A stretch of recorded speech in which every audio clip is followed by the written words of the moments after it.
Good morning everybody, good morning. आज doubt clearing session है, लेकिन उसके पहले आज हम शुरुआत करने जा रहे हैं कॉम्प्रीहेंशन की।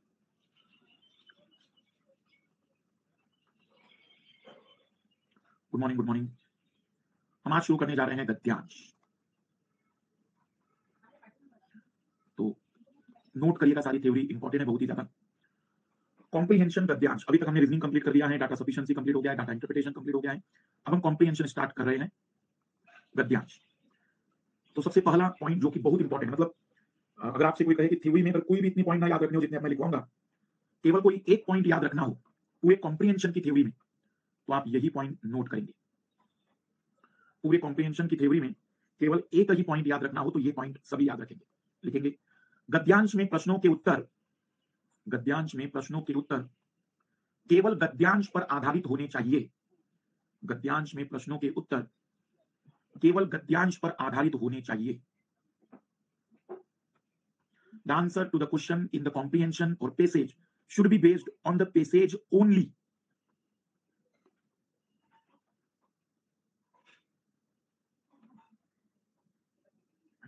आइए जरा इसको मैं पुनः समझा देता हूं। सबसे इंपॉर्टेंट पॉइंट है पूरे कॉम्प्रीहेंशन में, मतलब अगर हम बातचीत करें तो सबसे ज्यादा इंपॉर्टेंट कंसेप्ट कॉम्प्रीहेंशन का यही रहेगा। देखो, कॉम्प्रीहेंशन में हो सकता है कि कोई कॉम्प्रीहेंशन इकोनॉमी पर बेस्ड हो, कोई कॉम्प्रीहेंशन पॉलिटी पर बेस्ड हो। तो मान लेते इकोनॉमिक्स के कॉम्प्रीहेंशन में दिया गया है कि Indian economic development main reason behind the development is the development of agriculture. कहीं रीजन दिया गया है कि भारतीय अर्थव्यवस्था के विकास का कारण कृषि का विकास है। कॉम्प्रीहेंशन में ये दिया है और फिर पूछा गया कि on the basis of the given comprehension which one reason is responsible for the development of Indian economy. भारतीय अर्थव्यवस्था के विकास के लिए कौन सा मुख्य कारण है? Development of service sector, development of industry, development of agriculture. तो याद रखेंगे कि आपका उत्तर, भले आपने इकोनॉमिक्स में पढ़ा हो कि सर्विस सेक्टर का बहुत बड़ा इंपॉर्टेंस हो जाता है, लेकिन याद रखेंगे आप लोग केवल और केवल इतनी सी बात कि जब भी हम बातचीत करते हैं, जब भी हम फोकस करते हैं इस तरीके की चीजों पर, तो कॉम्प्रीहेंशन से बियॉन्ड हम नहीं सोच सकते। हमारे लिए बिल्कुल दायरा बना हुआ है कि जो कॉम्प्रीहेंशन की बाउंड्री है, जो कॉम्प्रीहेंशन में कहा गया है, उससे बियॉन्ड हमें नहीं जाना है। एक्सेप्ट, इसका एक अपवाद है, इसका एक एक्सेप्शन है, अजम्पशंस क्वेश्चंस। जहां अजम्पशंस के प्रश्न आएंगे वहां पर ये बाउंड्री नहीं रहती है। एक्सेप्ट अजम्पशंस क्वेश्चन मतलब अजम्पशन के प्रश्नों को छोड़कर, केवल और केवल अजम्पशंस के सवालों में हम बाउंड्री का उल्लंघन करेंगे, लेकिन बाकी किसी भी प्रश्न में हम बाउंड्री का उल्लंघन नहीं करेंगे। हम बाउंड्री मतलब जो कॉम्प्रीहेंशन है उसकी सीमाओं से पार नहीं जाएंगे। सबसे इंपॉर्टेंट पॉइंट है थ्योरी का। मैं शॉर्ट में फिर रिपीट कर दे रहा हूं, कॉम्प्रीहेंशन में आप कॉम्प्रीहेंशन से अलग भले ही उस विषय पर कितना ज्ञान रखते हैं, इससे हमें कोई लेना देना नहीं है। आपको केवल कॉम्प्रीहेंशन पर आधारित उत्तर देना होगा।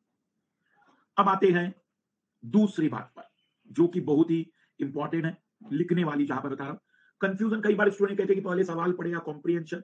तो जनरली मैं अभी आपकी जो प्रैक्टिस कराऊंगा तो सब में मैं पहले कॉम्प्रीहेंशन पढ़ूंगा, लेकिन यदि आपको एक ही प्रश्न पूछा जाता है तो आप पहले प्रश्न पढ़ लिया करिए, फिर कॉम्प्रीहेंशन पढ़िए, तो आपको ज्यादा बेनिफिट मिलेगा।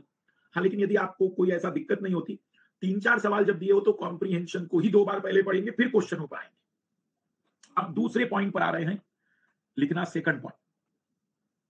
इफ इन द ऑप्शंस, यदि विकल्प में, इफ इन द ऑप्शंस, यदि विकल्पों में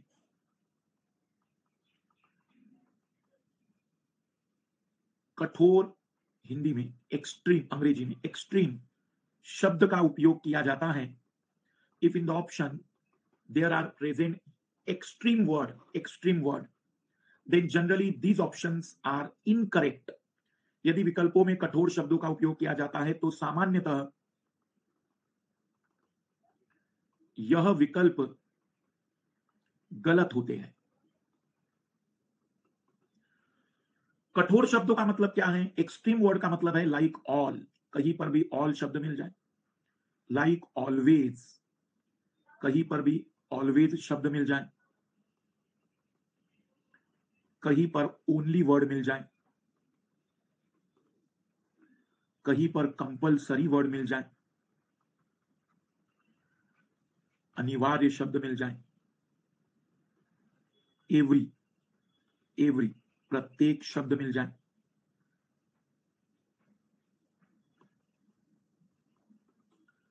सर्टेनली या मस्ट, निश्चित ही, निश्चित शब्द कोई गलत नहीं, निश्चित ही, अवश्य, तो जनरली ऐसे ऑप्शन आप कह देंगे कि ये नहीं हो सकते हैं, ये ऑप्शन गलत होते हैं। रेयरली, मतलब ऐसा नहीं है कि सब हर बार ही गलत नहीं होते। अजम्पशन में तो गारंटेड गलत होंगे। अगर अजम्पशन का प्रश्न है तो ये ऑप्शन गारंटेड गलत है। बाकी प्रश्नों में 100 प्रश्नों में 95 प्रश्नों में ये गलत होते हैं।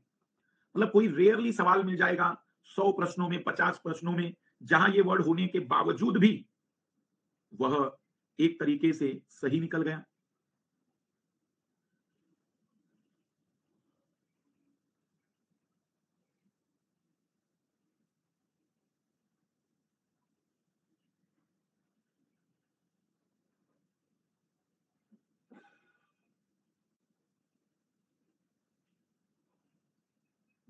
फिर रिपीट कर रहा हूं, अगर ये वर्ड कहीं भी मिल जाए तो ये ऑप्शंस गलत माने जाएंगे। दूसरा, रेयरली सही होते हैं, लेकिन अगर अजम्पशन की बात करें तो वहां तो ये ऑप्शन अगर आ जाए तो गारंटेड गलत होते हैं। अजम्पशन वाले में तो कि गारंटेड ये गलत होगा।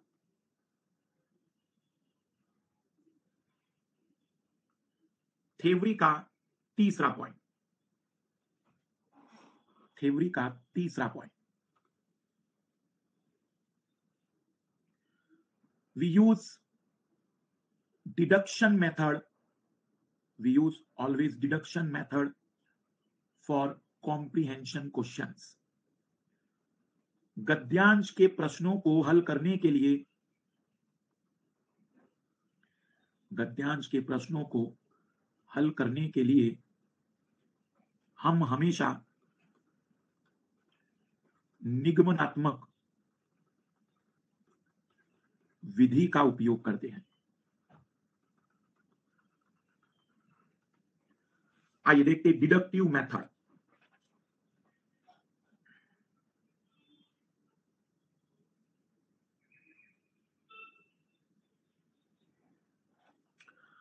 डिडक्टिव मेथड का मतलब होता है डिडक्टिव मेथड का मतलब होता है कि आप ये मत बताइए कि आपका उत्तर क्या आया, उत्तर क्या आया, बल्कि आप ये बताइए कि आपने ए को क्यों मना किया, बी को क्यों मना किया, डी को क्यों मना किया, तो अपने आप पता चल जाएगा कि सी आंसर है। डिडक्टिव मेथड सही की जानकारी पर फोकस नहीं करती, बल्कि डिडक्टिव मेथड पहले गलत को एलिमिनेट करती है, गलत को हटाती है और फिर सही की बात होती है। तो डिडक्टिव मेथड में पहले हम रिमूव करते हैं 3 ऑप्शनों को और फिर बचे हुए ऑप्शन को हम सही मानते हैं।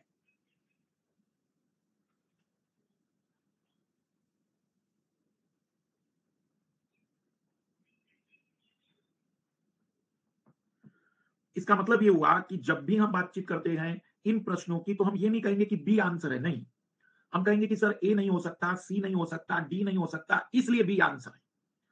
किसी भी आंसर को हम डायरेक्ट फाइंड आउट नहीं करेंगे, बल्कि हम 3 को गलत साबित करेंगे। अब सवाल है कि गलत किस बेसिस पर साबित करेंगे? गलत साबित करते हैं 2 बेसिस पर, सर्टेनली ट्रू और सर्टेनली फॉल्स के बेसिस पर। कॉम्प्रिहेंशन को पढ़ने पर मान लीजिए कि यूपीएससी ने एक प्रश्न दिया कि कौन सी बातें कॉम्प्रिहेंशन के बेसिस पर सही है, और फिर हमें ऑप्शन दिए कि 1 एंड 2, 2 एंड 3, 3, 1, 3, 1, 2, 3 एंड ऑल। मान लेते कि ऐसा कोई ऑप्शन था, तो इन चारों बातों में कोई एक या 2 बात में तो आपको ये गारंटी हो जाएगी ना कि सर ये सर्टेनली फॉल्स होगा या ये सर्टेनली ट्रू होगा। तो मान लीजिए जैसे आपने अगर निकाल दिया कि सर तीसरा वाला तो मुझे लग रहा है कि सर्टेनली फॉल्स है, हमने कहा कि सर तीसरा वाला तो गारंटेड गलत है क्योंकि ऐसा कॉम्प्रिहेंशन में है नहीं। बाकी पहले, दूसरे और चौथे में आपको कोई क्लैरिटी नहीं थी, तो आपने कहा भाई तीसरा तो नहीं हो सकता है, मतलब उत्तर आ गया कि पहला और दूसरा होगा, जबकि पहला और दूसरा आपको पता भी नहीं था कि सही होगा कि गलत है, लेकिन सर्टेनिटी नहीं थी, लेकिन तीसरे में आपको गारंटी थी। तो सर्टेनली ट्रू और सर्टेनली फॉल्स, इस बेसिस पर डिडक्शन किया जाएगा, इस बेसिस पर ऑप्शन को हटाया जाएगा। गारंटेड या तो सही हो, तुम्हें अंदर से बिल्कुल गारंटेड लगे, ऐसा नहीं कि लग रहा है, लग रहा है तो स्किप करिए, निकालिए इनमें से कौन सी बात गारंटेड सही या गारंटेड गलत के दायरे में आ रही है। और चौथा पॉइंट, कभी कभी आपको कॉम्प्रिहेंशन का टाइटल पूछा जाता है, टाइटल। तो याद रखेंगे कि टाइटल हमेशा ही कॉम्प्रिहेंशन के शुरुआती सेंटेंस में होता है, और जो मैसेज पूछा जाता है, मैसेज, वो लास्ट के पैराग्राफ में आपको मिलता है। मैसेज का मतलब कहां जाना है, और टाइटल का मतलब कहां से शुरुआत हुई थी। तो थ्योरी का चौथा पॉइंट लिखेंगे कि यदि गद्यांश के विषय को पूछा जाता है तो गद्यांश का विषय सामान्यतः गद्यांश की प्रारंभिक पंक्तियों में निहित है, लेकिन यदि संदेश पूछा जाता है तो गद्यांश की अंतिम पंक्तियों में निहित होता है। If the title of the passage is asked, the subject और title of the passage usually contain in the initial lines of the passage, but if the message is asked, it is contained in the last line or last paragraphs.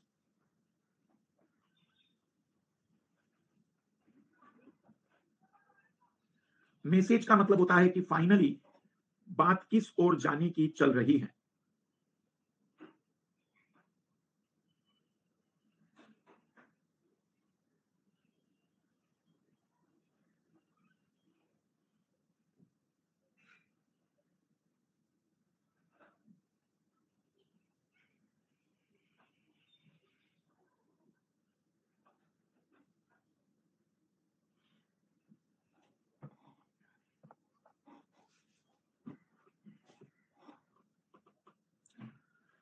अब एक आखिरी बात, आने वाले word के मतलब, जैसे कई बार पूछा जाता है कंक्लूजन, निष्कर्ष,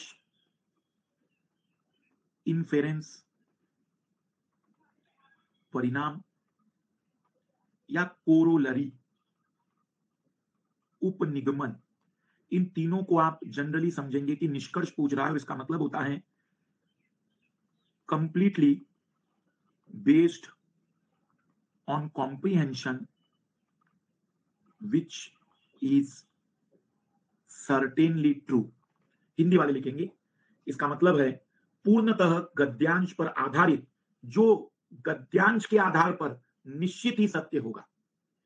पूर्णतः गद्यांश पर आधारित, जो गद्यांश के आधार पर निश्चित ही सत्य होगा। पूर्णतः गद्यांश पर आधारित, जो गद्यांश के आधार पर निश्चित ही सत्य होगा।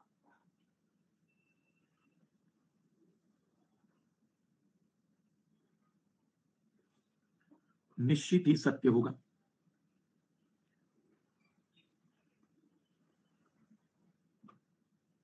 सारांश, सारांश पूछा जाए, दैट मीन्स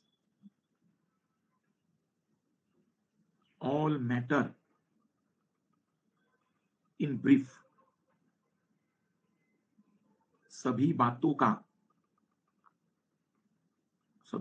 की एक बात। सारांश मतलब कही गई बात का, बिल्कुल सभी बातों का एक बात। हम क्या कह सकते हैं, इतनी बातें क्यों कर रहे हो, सिंपली तुम ये बोलना चाहते हो, दैट मीन्स हम उसे गागर में सागर जैसी बातचीत कहेंगे। अगर कहीं पर भी सारांश पूछा जाता है, उसे ब्रीफ में पूछा जाता है।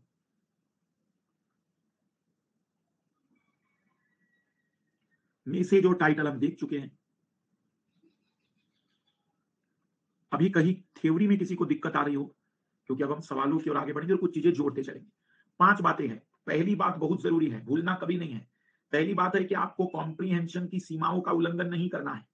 आप कहीं से कहां तक कॉम्प्रिहेंशन से अलग कुछ और नहीं सोच सकते।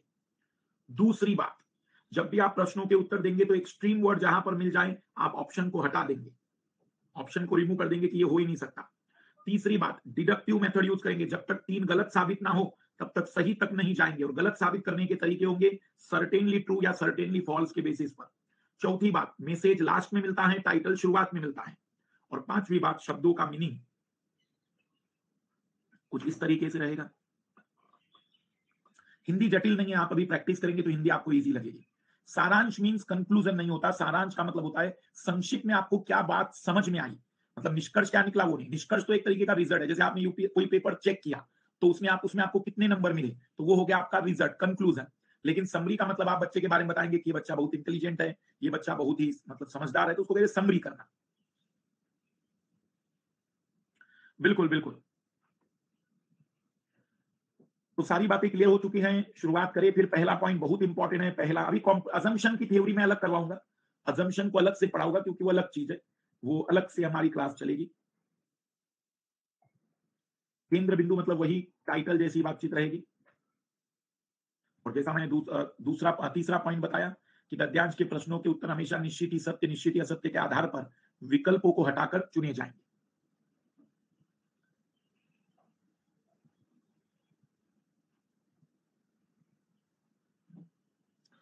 पांचवें में शब्द की बात कही गई। शब्द मतलब कंक्लूजन, कोरोलरी, इनफेरेंस, तीनों का मतलब केवल एक ही रहेगा, conclusion.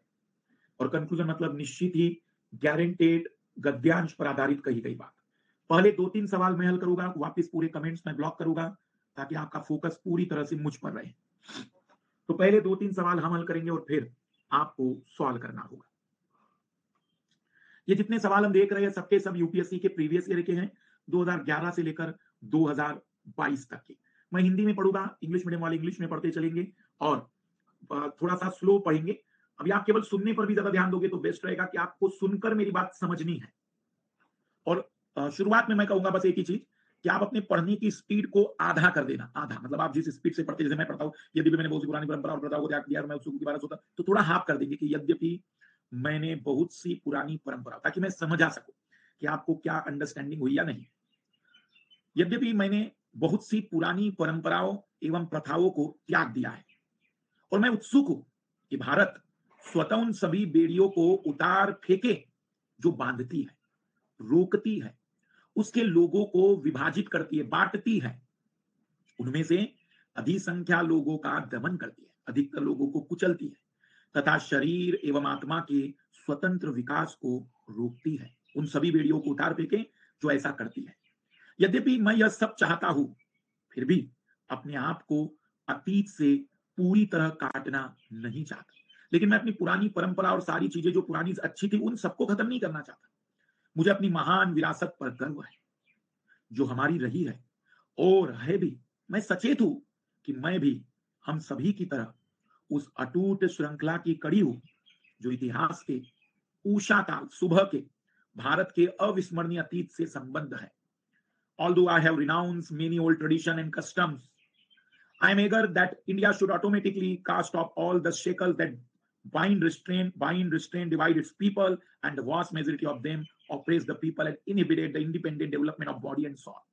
Although I want all all this, I do not want to cut myself completely from the past. I'm proud of my great heritage, which has been and it's our, and I'm concise that I like all of us.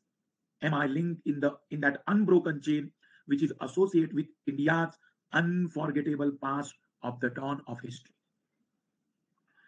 तो लेखक क्या कहना चाह रहा है? लेखक कह रहा है कि भाई मैंने बहुत सी चीजें त्याग दी है, मैंने उन सभी चीजों को निकाल दिया और भारत पूरा देश भी लगातार उन सभी बेड़ियों को खत्म कर रहा है जो उसको रोकते हैं, जो उसके लोगों को बांटते हैं, जो उसके लोगों को बांधते हैं, दमन करते हैं, जो उसके विकास को रोकते हैं, जो मेरी आत्मा और शरीर के विकास को रोकते, मैंने उनका त्याग कर दिया है। लेकिन मैं पूरी तरह से अपने आप को अपने अतीत से नहीं तोड़ सकता क्योंकि मुझे अपनी महान विरासत पर गर्व है। लेखक चाहता है कि भारत को अपने अतीत के बंधनों से मुक्त करे क्योंकि वह भूतकाल के औचित्य को नहीं समझा पा रहा है। वो तो समझा पा रहा है, वो कह रहा है, लेकिन मुझे अपने इतिहास पर गर्व है। कुछ ऐसा नहीं जिस पर गर्व हो, ये तो बिल्कुल कॉम्प्रिहेंशन के उल्टा है। उसकी भारत के इतिहास में रुचि नहीं है, बिल्कुल है, इसलिए तो उसने भारतीय इतिहास का वर्णन करके दिखाया। वह उसके बुद्धि और शरीर के विकास को, तो शरीर का मतलब फिजिकल और बुद्धि का मतलब आध्यात्मिक, वह उसके भौतिक और आध्यात्मिक विकास को रोकता है। हम कहेंगे कि महोदय वो इसीलिए बेड़ियों से मुक्त करने की बात कर रहा है क्योंकि वो उसके फिजिकल और स्पिरिचुअल डेवलपमेंट को रोकता है, शरीर और आत्मा के स्वतंत्र विकास को रोकता है। सीधा आंसर आता है, कुछ भी नहीं, बाहर का कुछ मत सोचो और अपना दिमाग फोकस रखो। तुम खुद कहोगे कि क्या सच में इतने घटिया सवाल थे? बस ये आपका भ्रम था कि नहीं ये बहुत कठिन होता है। फिर से अभी मैं ही हल कर रहा हूं। भारत के लोग बहुत अधिक संख्या में निर्धन हैं और मुश्किल से 10% व्यक्ति संगठित क्षेत्र में नियोजित है। 10% लोग इंडिया के ऑर्गेनाइज सेक्टर में काम कर रहे हैं। हमें विश्वास दिलाया जा रहा है कि प्रबल आर्थिक समृद्धि से पर्याप्त रोजगार उत्पन्न हो रहे हैं। हमें कहा जा रहा है कि जैसे जैसे इकोनॉमिकल ग्रोथ बेस्ट होगी तो इंप्लॉयमेंट और भी बढ़ता जाएगा। लेकिन ऐसा है नहीं। जब हमारी अर्थव्यवस्था पुराने जमाने में 3% हर साल बढ़ रही थी, तो ऑर्गेनाइज सेक्टर में इंप्लॉयमेंट 2% से बढ़ रहा था। जब अर्थव्यवस्था वर्तमान में 7 से 8% हर साल बढ़ रही है, तो ऑर्गेनाइज सेक्टर में इंप्लॉयमेंट की दर अब केवल 1% रह गई है, घट गई है। The people of India are very poor, and barely 10% of the people are employed in the organized sector. We are being assured that strong economic growth in generating enough jobs, but it's not. When our economy was growing at 3% per annum, employment in the organized sector was growing at 2% per annum. As the economy started growing at 7 to 8% per annum, the rate of growth of employment in organized sector actually declined to 1% per annum. 2 से 1% पर आ गया हमारा employment. My God. इसका question पुराना ही आ गया। 1 second, मुझे question देखने दीजिए।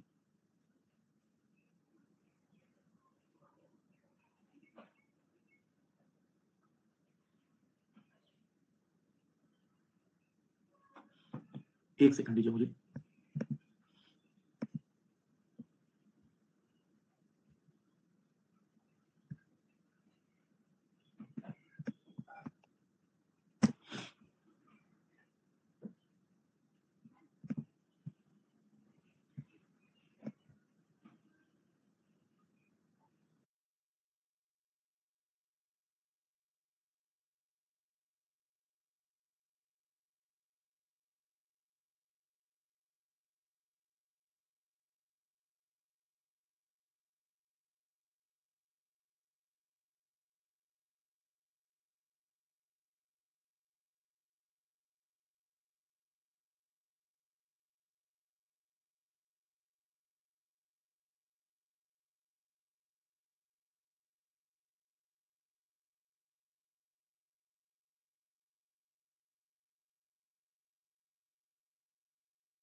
अगला कर लेते हैं, मैंने तब तक टीम को भेज दिया है।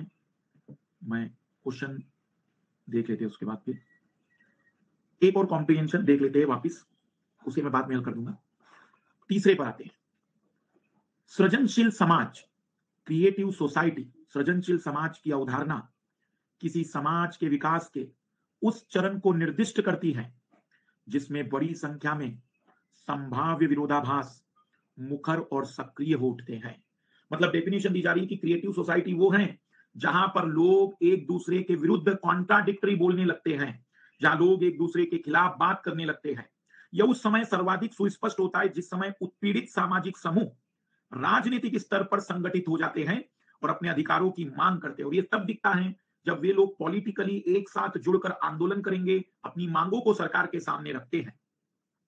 विकासशील देशों में किसानों, जनजातियों का उमड़ कर उठना, क्षेत्रीय स्वायत्ता और आत्मनिर्णय के लिए आंदोलन, पर्यावरण आंदोलन, नारी आंदोलन वर्तमान समय में सृजनशील समाज के उदाहरण हैं। मतलब किसी रीजनल में लोगों का मांग करना, जनजातियों का अपने क्षेत्र में मांग करना, किसानों के आंदोलन, महिलाओं के आंदोलन, पर्यावरण के आंदोलन, इसके प्रमाण है।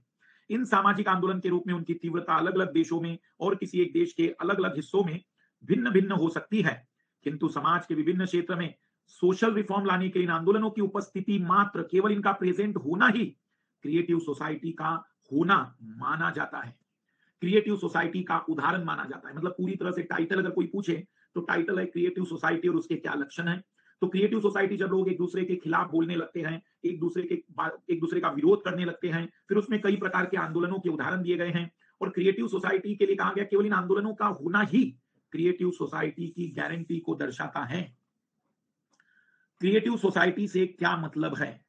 एक समाज जहां विविध कलारूप और साहित्यिक लेखन, मुझे बताना सच सच कहीं से कहां तक लिटरेचर और मतलब आर्ट फॉर्म की कोई बात कही कि कलारूप बकवास कर रहा है।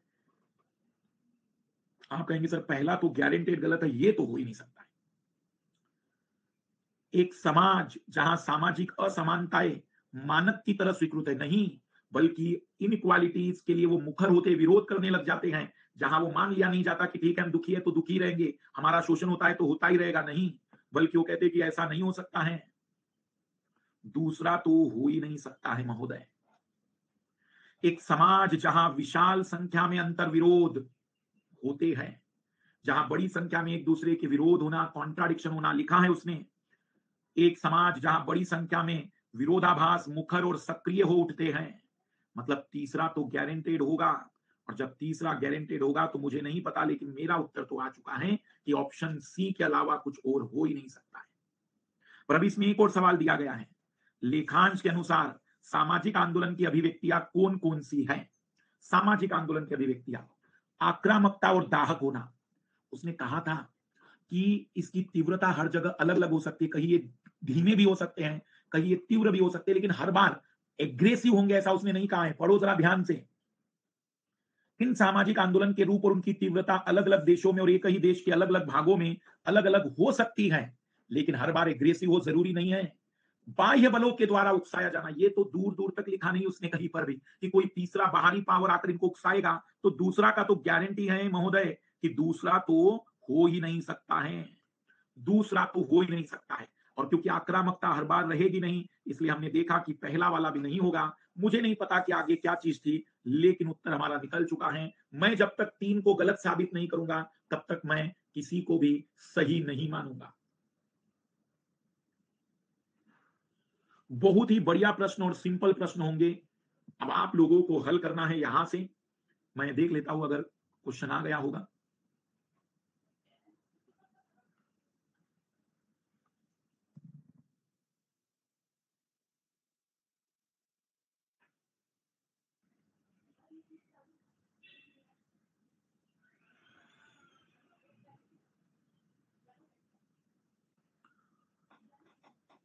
उस सवाल को बाद में देख लेंगे। अभी फिलहाल में पहला आपको ट्राई करना है, और मैं जो समय दूंगा उतने टाइम में ही आपको 1 मिनट का टाइम पढ़ने के लिए दूंगा मैं, 45 सेकंड का।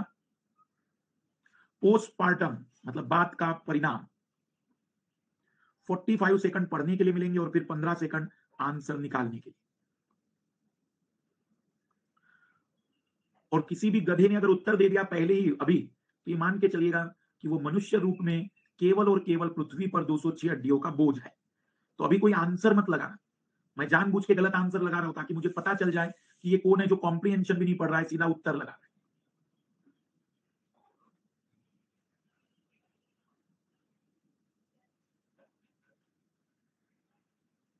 ये है एक लाली पिंकी, इसको भी आईएएस बनना है। हिमांशु, अभी इन गधों ने पढ़ा भी नहीं अभी कॉम्प्रिहेंशन पूरा, ऑप्शन पता नहीं क्या है, पर तुक्का लगा दिया है। इनके घर वालों को सूचित करे कोई।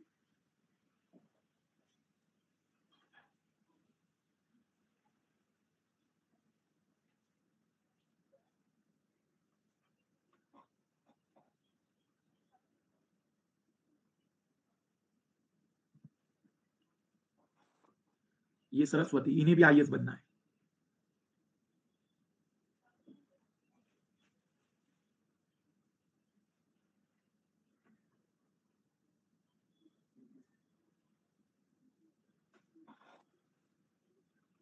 इन महान शख्सों को देख लीजिए आप लोग, पिंकी, हिमांशु, सरस्वती, मयंक और सोनी, इन लोगों को भी कलेक्टर बनना है।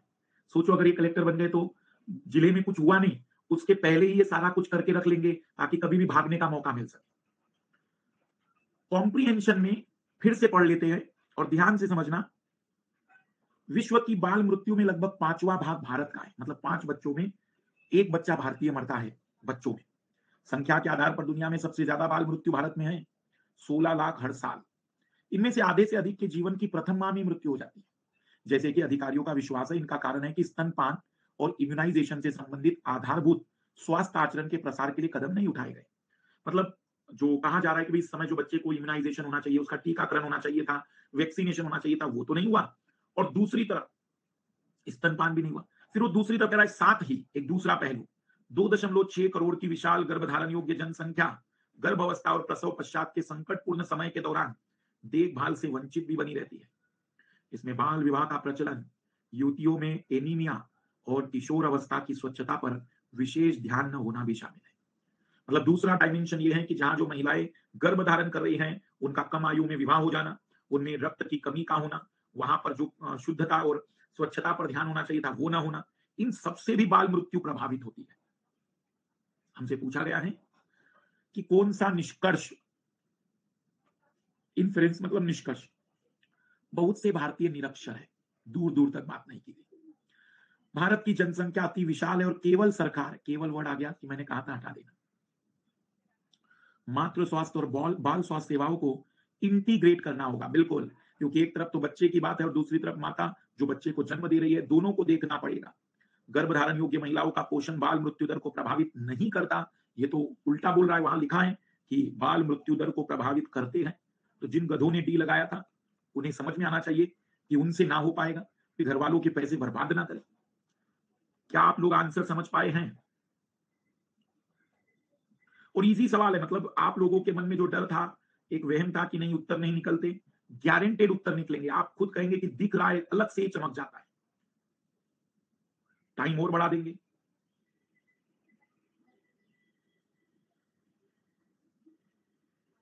और जो मूर्ख लोग थे, जरा वे भी बताएं कि ऐसी मूर्खता उन्होंने क्यों की, कि अभी मैं कह रहा हूं कॉम्प्रिहेंशन पढ़ो, डी आंसर लगाने की उनको इतनी जल्दी क्या लगी थी?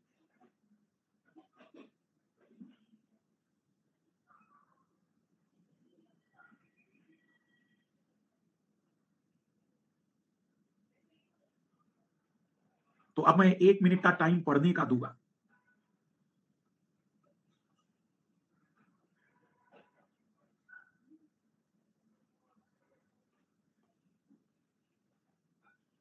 मैं स्टॉप वॉच लगा दे रहा हूं। स्टार्ट करिए आप लोग।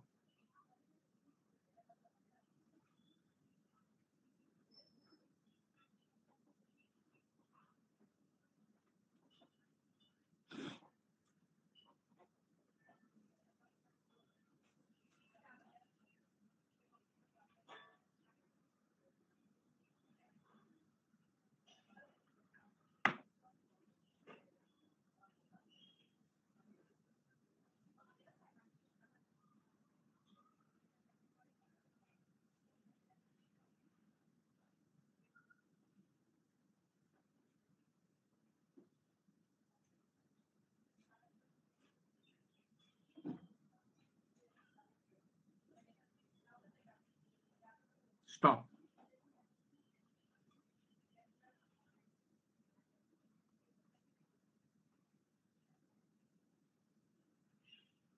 मैं गलत उत्तर लगाऊंगा ताकि मुझे फिर कुछ मूर्खों के बारे में आइडिया लगे। कुछ बातें मैंने बताई फिर भी वो ध्यान नहीं दे रहे।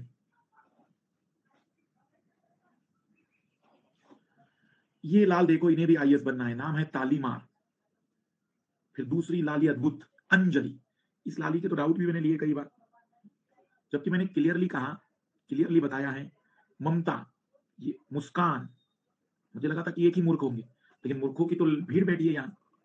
इनको भी कलेक्टर बनना है, आप देख पा रहे हैं, सतीश, मुस्कान, ममता, अंजलि, तालीमार, इन्हें भी आईएएस बनना है। जबकि इनको मास्टर ने बताया कि मेरे गंदे लाल लालियो, जहां एक्सट्रीम वर्ड आएगा वो आंसर मत चुनना, 100 में कोई एक हाथ होता है।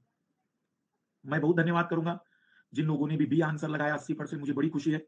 80% आप आंसर तक पहुंच पा रहे हैं। पर इन लोगों के भी नाम याद रखना, आपसे संपर्क करें तो याद रखना मूर्ख लोग हैं, इनसे ज्यादा बातचीत ना रखो। ये वाला तो बिल्कुल भी नहीं हो सकता है। प्रशिक्षण के परिणाम दिखाते हैं कि अपेक्षा से अधिक लोग नेतृत्व अर्जित कर लेते हैं। मेन मकसद उसका ये मत है कि नेतृत्व अर्जित भी किया जा सकता है और सिखाया भी जा सकता है। अब मैं उसको पढ़ नहीं रहा हूं, अंडरस्टूड है वो।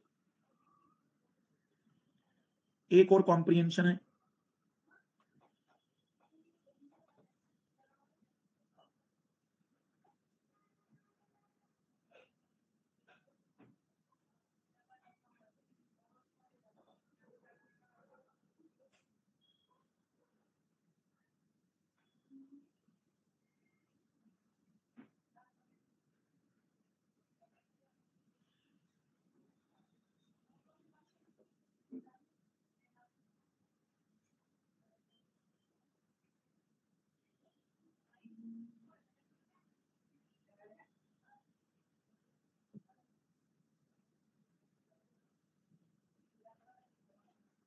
स्टॉप।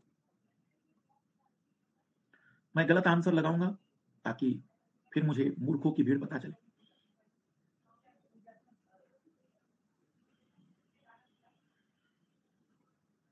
ये है अमृतेश, मिलिए इनसे, इन्हें भी आईएएस बनना है।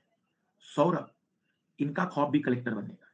सौम्या, इन्होंने भी सपना संजोया है आईएएस बनने का, जबकि इनको साधारण सी बात समझ नहीं आ रही। नेहा, त्रिभुवन, राघवेंद्र, सुमन, योगेश, नेहा, आर्य, बहुत बढ़िया बेटा, बहुत अद्भुत। तुम गंदे लोगों को, अभी मैंने बताया तुम लोगों को कहां ध्यान जाता है। मैं तो अभी प्रश्न भी पढ़ा नहीं है, केवल एक्सट्रीम वर्ड को ही हटा दूं मैं तो सीधा उत्तर निकल रहा है। कितने गंदे लोग हो तुम। वनों में बड़े झुंड में रहने वाले फ्लेमिंगो सामाजिक और अत्यंत निष्ठावान होते हैं। वे समूह संगम नृत्य करते हैं। नर और मादा पक्षी, अब पता चला कि वो पक्षी है, जिनको नहीं पता चला होगा तो, अपने चूजों से बहुत प्यार करते हैं। जब नर और मादा दोनों भोजन की तलाश में दूर उड़ जाते हैं, तब सुरक्षा के लिए उन चूजों को क्रश में, झुंड में एकत्र रख जाते हैं। अगर मान लीजिए मैंने नेहा के बारे में या किसी लाल के बारे में ले लेते हैं कि मैंने किसी एक लाल के बारे में बताया कि योगेश यूपीएससी की तैयारी कर रहा है, लेकिन वो छोटा सा नियम नहीं समझ पाता कि जब भी एक्सट्रीम वर्ड आते हैं तो उत्तर नहीं दिया जाता है, तो क्या तुम योगेश के इस केस स्टडी के आधार पर सबके बारे में दावा कर सकते हो? जो गंदे लोग कह रहे सभी स्पीशीज के पक्षियों में मास नेस्टिंग अनिवार्य, कहीं बोला उसने? सिर्फ पक्षियों में सिर्फ योगेश ही जैसे लोग ऐसा करते हैं, कहीं मैंने ऐसा तो नहीं कहा। उनके साथ सुमन और नेहा जैसे लोग भी बैठे हैं। सभी स्पीशीज के पक्षी अपने चूजों को सामाजिक व्यवहार में, कहीं लिखा हुआ है इसमें? ये लगता नहीं आप लोगों को, जिन जिन लोगों ने भी आंसर ए, बी और डी के अलावा लगाया, रियलिटी में मूर्ख हो, मूर्ख। और यकीन मानो कि अगर इसका उत्तर तुम गलत कर रहे हो ना, तुमसे ना हो पाएगा, रियली बता रहा हूं। भले ही तुम आज ना सही 2 साल बाद समझोगे।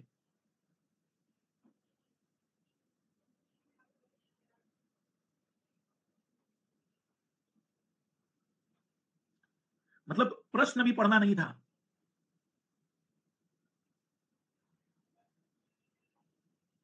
सोशल बिहेवियर देखकर पढ़ लिया, क्यों? पूरा पढ़ने का टाइम नहीं मिला, 1 मिनट का टाइम दिया आपको हमने।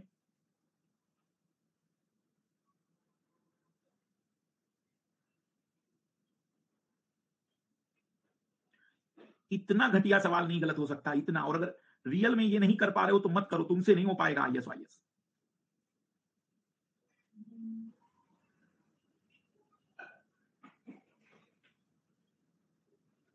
अद्भुत है। ध्यान से मैंने जो 5 नियम लिखवाए, उन 5 नियम पर तो थोड़ा ध्यान दो। अरे मैंने एक्सट्रीमली वर्ड यूज करवाया कि देखो कुछ ना करना, ये वर्ड जहां दिख जाए उसे हटा देना। इतना इतना कॉमन सेंस भी नहीं लगा पाए।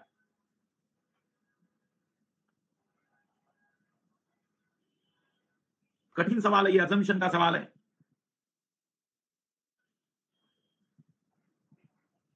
अजम्पशन के सवाल है अभी। कल हम देखेंगे इसके आगे की बात की, कॉम्प्रिहेंशन में भी कॉम्प्रिहेंशन 4-5 दिन चलेगा।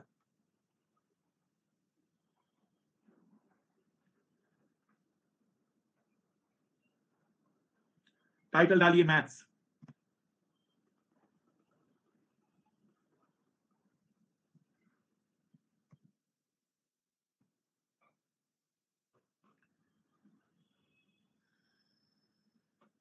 और ये सौरभ कोई तीसरी बार कमेंट कर रहा है एक ही चीज, गवर्नमेंट अलोन तो नहीं प्रॉब्लम सॉल्व कर सकती। बात तो सही है, तीसरी बार आ गया मेरे लाल का ये मैसेज। और मुझे समझ में नहीं आ रहा वो कौन सी दुनिया में है। कहीं ऐसा तो नहीं है कि मैं पढ़ा रहा हूं और उसका अलग ही चल रहा है कि गवर्नमेंट तो नहीं कर सकती, गवर्नमेंट तो नहीं कर सकती। मतलब ऐसा नहीं लगता तुम लोगों की मास्टर कुछ पढ़ा रहा है और ये लाल कहीं अलग ही लगा हुआ है, जीवन का आनंद अलग ही ले रहा है। तो बोले सर वो तो आप ठीक है, वो पक्षियों की बात साइड में है, पर गवर्नमेंट अलोन कुछ नहीं कर सकती, मुझे ही कुछ करना पड़ेगा।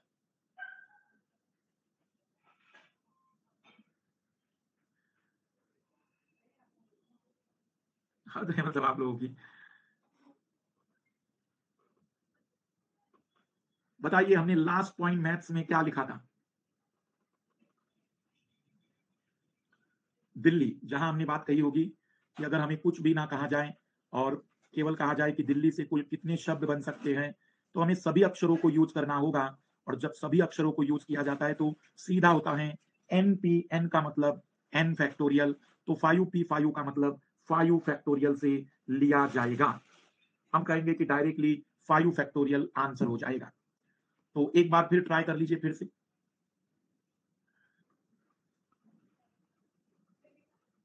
How many word we can make from,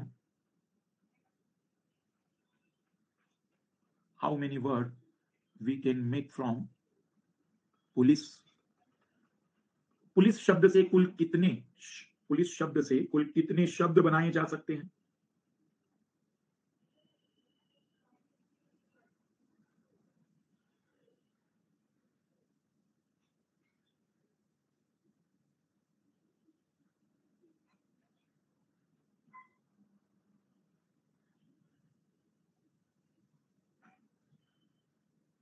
police शब्द से कुल कितने शब्द बनाए जा सकते हैं?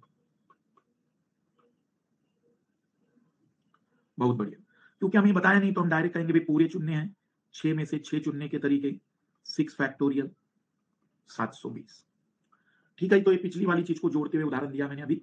आइए लिखना। अब यहां से थोड़ा सा लेवल चेंज कर रहे हैं। How many word we can make from India? India से कुल कितने शब्द बनाए जा सकते हैं?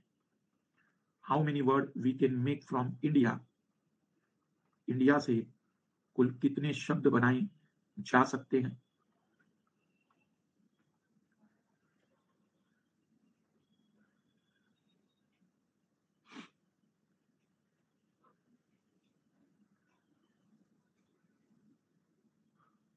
ठीक है, कोई दोष नहीं, क्योंकि अभी पढ़ाया नहीं मैंने। देखो, इंडिया से कुल कितने शब्द बनाए जा सकते हैं, यहां कुछ नया है। और नया है कि आई यहां 2 बार आ गया है। इसे कहते हैं रिपीटेटिव परमुटेशन, कि यदि कोई अक्षर 2 बार आ जाए तो क्या करेंगे? तो याद रखिएगा कि अगर इस आई को मैंने इस आई की जगह रखा, तो भी वो इंडिया ही रहने वाला है। मतलब इस बार इन आई के बदलने से कोई नया शब्द नहीं बन पाया।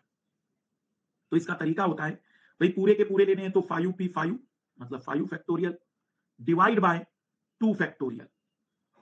जितने अक्षर रिपीट होते हैं उतने फैक्टोरियल से डिवाइड करना पड़ेगा। और इसलिए 5 फैक्टोरियल की वैल्यू 120, 2 फैक्टोरियल की वैल्यू 2, तो उत्तर आएगा 60।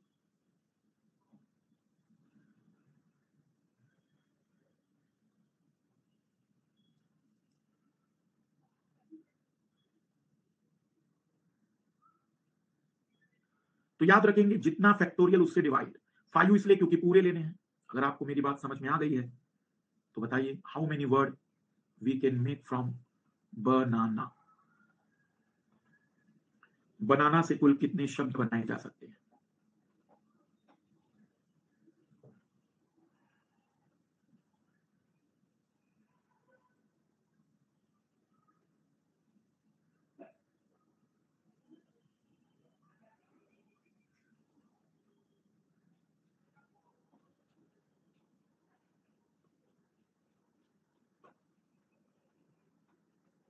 कमेंट सी कर दीजिए, कितने शब्द बनाना से बनाए जा सकते हैं?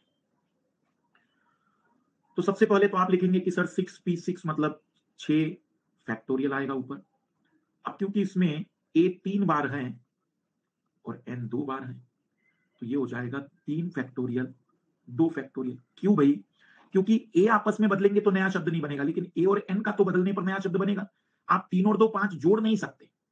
तो 3 ए का 3 फैक्टोरियल और 2 एन का 2 फैक्टोरियल, तो यह आ जाएगा 720। 6 गुना 2, तो यह आ जाएगा 12। ये सभी को समझ में आ रहा है 6 फैक्टोरियल कहां से लाया मैंने?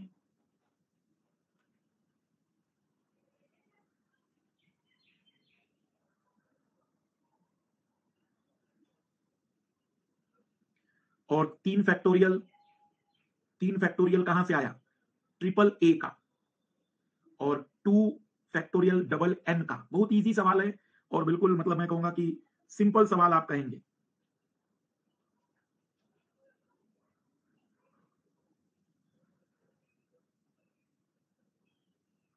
अब आप ट्राई करिए एक बड़ा सवाल। 6 कहां से आया? 6 अक्षर हैं। 3 फैक्टोरियल की वैल्यू पता है कि नहीं आप लोगों को? बिल्कुल, हमेशा मल्टीप्लाई। 720। हिमांशी, कभी कभी कॉपी खोल दिया करो बेटा। क्लास खत्म होने के बाद कॉपी पलट के देखा करो कि क्या लिखाया मास्टर ने। अचानक कक्षा में आ जाने पर ऐसा दुख आएगा।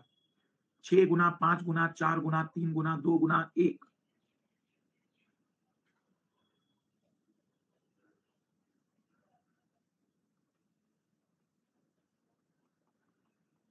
How many word we can make from engineering? Engineering से कुल कितने शब्द बनाए जा सकते हैं?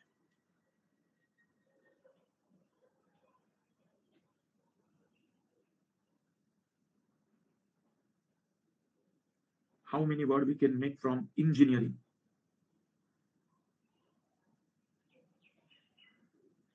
इंजीनियरिंग से कुल कितने शब्द बनाए जा सकते हैं।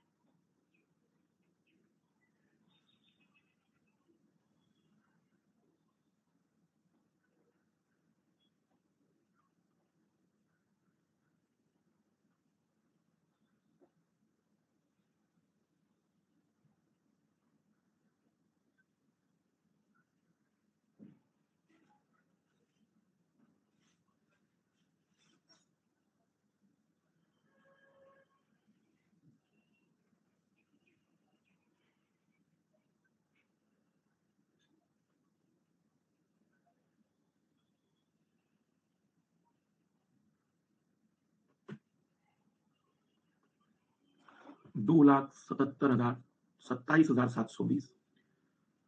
तो इंजीनियरिंग में ट्रिपल ई है भाई, ट्रिपल एन है, डबल आई है और डबल जी है, केवल एक ही अक्षर है आर। पहले तो 11 फैक्टोरियल ये समझ में आ रहा है कि 11 फैक्टोरियल क्यों, क्योंकि टोटल 11 लेटर है, सबका यूज करना है। 3 फैक्टोरियल, 3 फैक्टोरियल, 2 फैक्टोरियल, 2 फैक्टोरियल, 11, 10, 9, 8। बाकी तो मुझे पता था 7 फैक्टोरियल की वैल्यू 50, 40, 3 फैक्टोरियल की वैल्यू 6, 2 फैक्टोरियल की वैल्यू 2। सॉल्व कर दिया, 2 से 2, 4 2 बार कैंसिल, 3 से 3 कैंसिल, 2 से कैंसिल किया 2520, 110 गुना 2520, 2,77,200।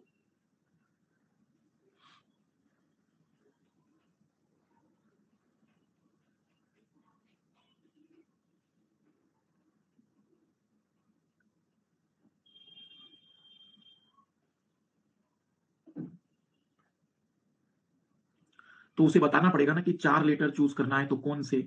तो फिर हमें 11P4 लेने के बाद अगर वो रिपीटेटिव होंगे तो उसे बताना पड़ेगा, अभी हम आगे देखेंगे। तो अभी हमने देखे रिपीटेटिव वाले, अब कुछ नए टाइप पर आते हैं इसी में ही, वर्ड में ही। How many word we can make from mobile, how many word we can make from mobile so that vowel always come together. Mobile से कुल कितने शब्द बनाए जा सकते हैं ताकि स्वर हमेशा एक साथ आए। How many word we can make from mobile so that vowel always come together. Mobile से कुल कितने शब्द बनाए जा सकते हैं ताकि स्वर हमेशा एक साथ आए।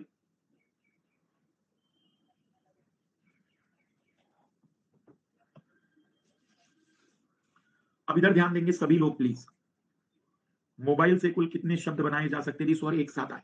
ऐसे सवाल जब भी आएंगे तो हमें जिन्हें एक साथ रखने की बात कही जा रही है, वोवेल स्वर समझते हैं सभी लोग, उसको एक डब्बे में बंद कर दो, ओ आई ई।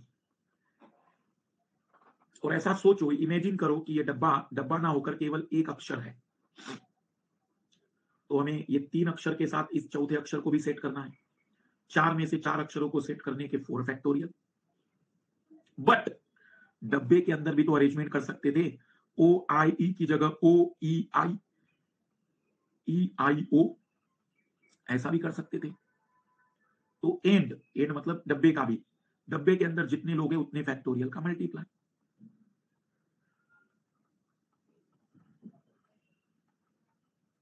फिर रिपीट कर रहा हूं, ऐसे सवालों में एग्जामिनर जिनको एक साथ कहेगा उसे डब्बे में बंद कर दो, उसे अब एक ही काउंट करो।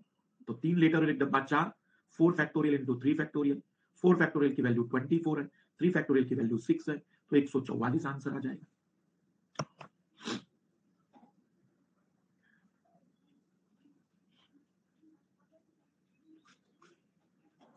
अब आपको बताना है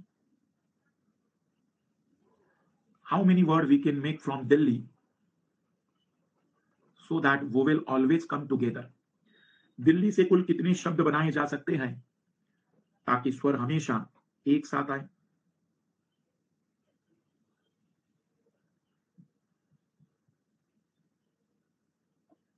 how many word we can make from Delhi so that वो विल ऑलवेज कम टुगेदर।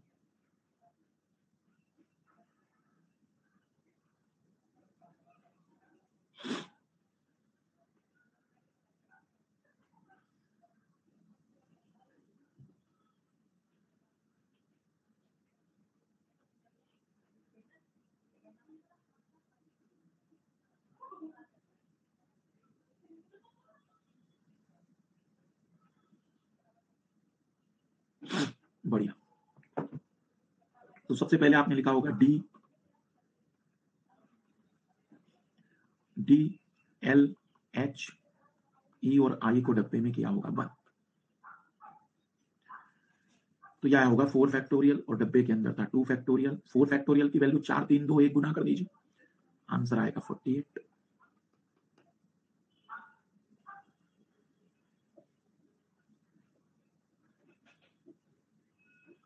एक ट्राई और करिए, 4 क्यू, ये 2 3, ये 3 लोग और एक डब्बा, डब्बे को एक ही काउंट करना है।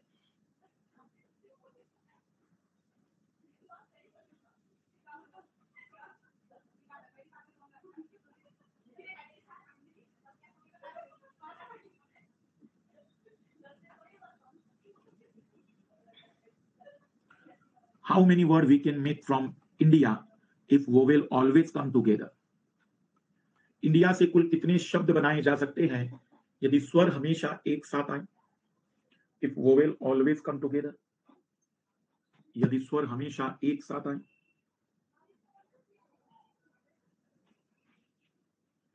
How many words we can make from India so that vowel always come together?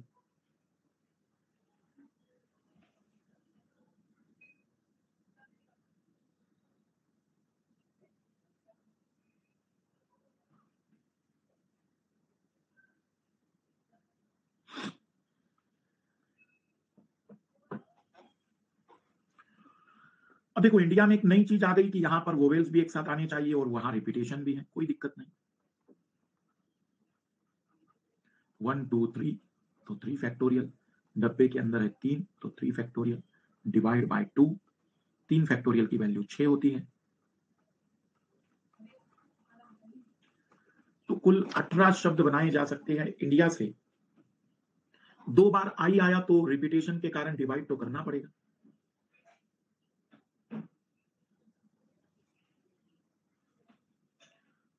लाली कह रही अंकिता कि अगर टुगेदर ना हो तो, जब टुगेदर ना हो तो बोलने की जरूरत ही क्या है? फिर नॉर्मल हम कल अभी तो किया था मैंने, और जिसमें वो बताएगा कि एक साथ कभी ना आए तो हम देखेंगे कि कैसे सॉल्व करें। तो अभी पहले ये सवाल समझ में आया सभी को? एक ट्राई फिर करके देख लो।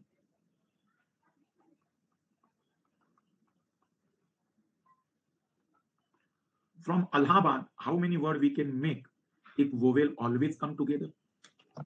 अलाहाबाद से कुल कितने शब्द बनाए जा सकते हैं यदि स्वर हमेशा एक साथ आए?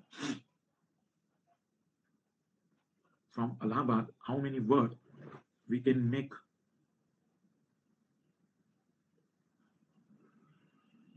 so that vowel always come together? स्वर हमेशा एक साथ आए, so that vowel always come together.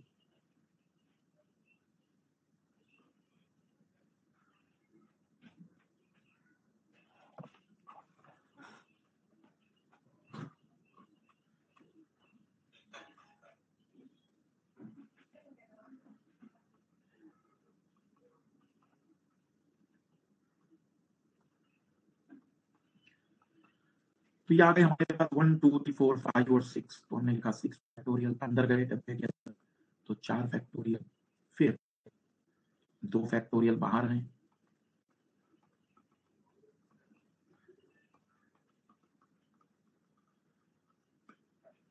L भी तो 2 बार हैं। जिन लोगों का 720 आया, एल भी तो 2 बार हैं।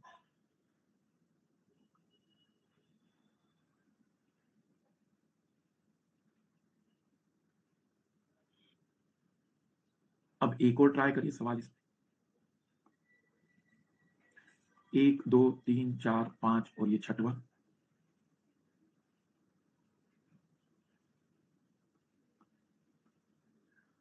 How many words we can make from police so that vowel never come together?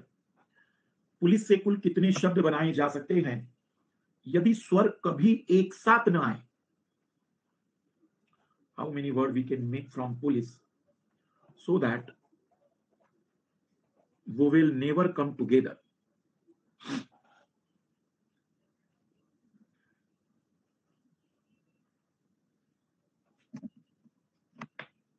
Police से कुल कितने शब्द बनाए जा सकते हैं if vowel never come together. तो याद रखिएगा कि हमारा जो परमुटेशन मेथड है वो पॉजिटिव आंसर दे सकता है, निगेटिव नहीं। पर अगर किसी जगह पर पॉजिटिविटी खत्म कर दो टोटल में से, तो बची हुई चीज निगेटिव ही होगी। तो पुलिस से अगर बिना किसी कंडीशन के सवाल बनाए जाते तो 6 फैक्टोरियल कुल 720 शब्द बनते। अगर वोवेल साथ में आता, अगर वोवेल साथ में आता तो 1 2 3 4 3 फैक्टोरियल डब्बे के 144 शब्द बनते। अगर वोवेल साथ वाले 144 शब्द 720 में हैं, तो बचे हुए 576 वर्ड के बारे में मेरी गारंटी है कि ये कभी एक साथ नहीं आ सकेंगे।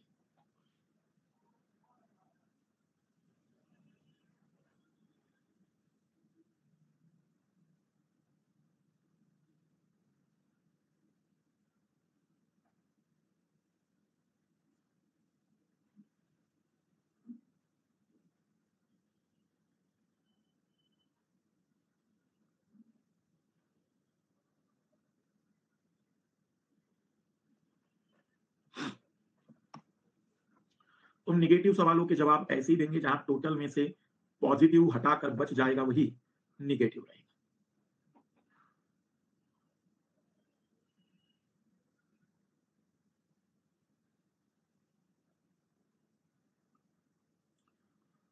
How many word we can make from mother so that vowel never come together। Mother से कुल कितने शब्द बनाए जा सकते हैं यदि स्वर एक साथ न आए। How many word we can make from mother if vowel never come together।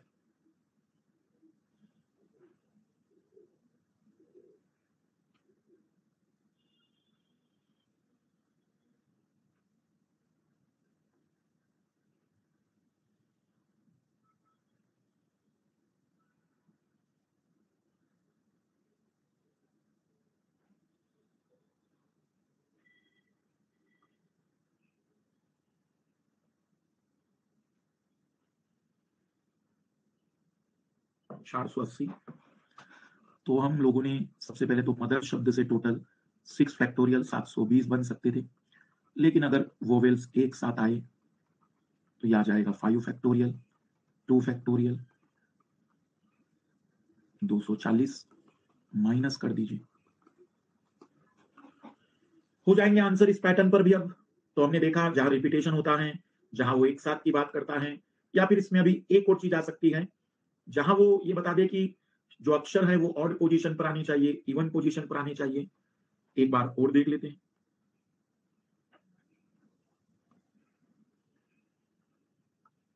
ठीक है, तो एक ट्राई कर लेते हैं इधर कि जहां भी कभी कभी सवाल इस तरीके के आ जाते हैं कि जिसमें आपसे कहा जाता है कि वह ऑड पोजीशन पर आए या इवन पोजीशन पर आए, तो एक प्रश्न लिखना, how many word we can make from Delhi. Delhi से कुल कितने शब्द बनाए जा सकते हैं। How many word we can make from Delhi if vowels always occupied odd position। यदि स्वर हमेशा विषम स्थिति पर आए, if vowels always occupied odd position, यदि स्वर हमेशा विषम स्थिति पर आए।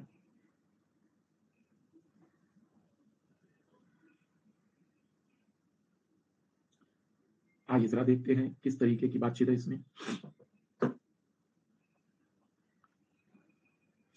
ऐसे सवालों में जब आपसे कहा जाएगा तो सबसे पहले आप लोग क्या करेंगे, पोजीशन बनाएंगे। 5 अक्षर है तो 5 पोजीशन, ये ऑड पोजीशन है। ऑड पोजीशन पहली, तीसरी और पांचवी, इन्हीं में हमें वोवेल्स रखना है, इन्हीं जगहों पर। पर हमारे पास वोवेल 2 ही है, पोजीशन 3 है, तो 3 में से 2 को चुनने के तरीके। एंड कॉन्सोनेंट भी तो अरेंज करने पड़ेंगे, भले वो कहीं भी जहां जगह मिल जाए। तो 2 जगह भरने के बाद 3 जगह बचेगी, जितने कंसोनेंट बचे उतने फैक्टोरियल का मल्टीप्लाई कर देना। 3p2 कल की क्लास या पिछली क्लास में फार्मूला दिया था, n factorial n minus r का फैक्टोरियल, तो ये हो जाएगा 3 फैक्टोरियल, 3 माइनस 2 फैक्टोरियल, 3 फैक्टोरियल। तो 3 फैक्टोरियल, 3 फैक्टोरियल, क्योंकि 1 3 माइनस 2 1 मतलब 1। आंसर आ जाएगा 36।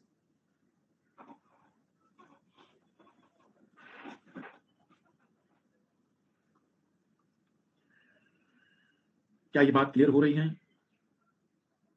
मैं फिर रिपीट कर रहा हूं, 5 जगह क्यों बनाई मैंने? क्योंकि 5 अक्षर थे, तो उनमें से 3 पोजीशन वोवेल्स अपने ऑड पोजीशन थी जिसपे वोवेल रखने थे, तो 3 में से 2 को चुनने के तरीके, और बचे हुए फिर 3 कॉन्सोनेंट, 3 व्यंजन, उनका भी तो अरेंजमेंट करना है, एंड वोवेल्स एंड कॉन्सोनेंट। पहला सवाल है, अभी 1-2 और ट्राई करते तो शायद क्लैरिटी आ जाए।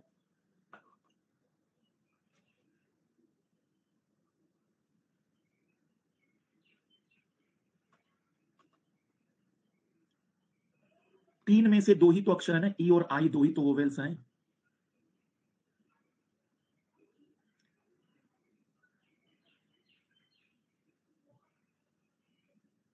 बिल्कुल बिल्कुल, बड़ा वर्ड छोटा वर्ड कुछ भी आ जाए, लिखना। How many word we can make from father so that vowel always occupied odd position? Father से कुल कितने शब्द बनाए जा सकते हैं?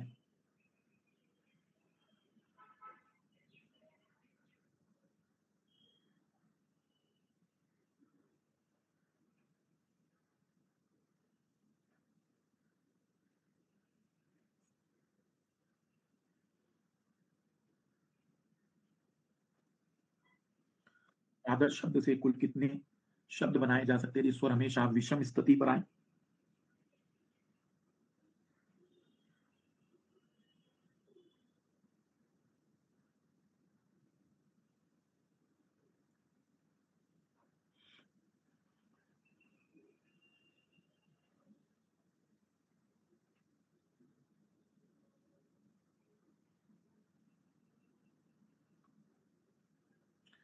तो पहले तो आपने कितने पोजीशंस बनाई इस बार?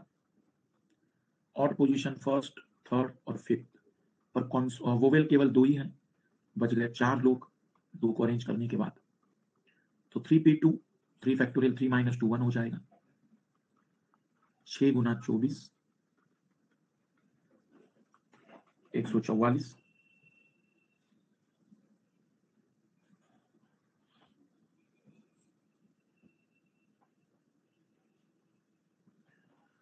तो इस टाइप के भी सवाल इसमें आते हैं। तो ये था वर्ड परमुटेशन, लेकिन अब इसमें सबसे कठिन सवाल हमें देखना है। बिल्कुल, राइट हैंड साइड से पोजीशनों को लिया जाएगा। तो नेक्स्ट क्लास में हम देखेंगे वो सबसे कठिन सवाल, और सीटिंग परमुटेशन, नंबर परमुटेशन पर भी आएंगे। 0 फैक्टोरियल कॉम्बिनेशन में एक्सप्लेन कर दूंगा। सबसे पहले तो प्रेमलता, आपका बहुत बहुत धन्यवाद, जिनके भी 1 लाख मिनट कंप्लीट हुए। धन्यवाद, आपको बहुत बहुत बधाई भी, जिन्होंने अपने 1 लाख मिनट कंप्लीट किए हैं। और 1 लाख मिनट कंप्लीट करने वाले एक और विद्यार्थी हैं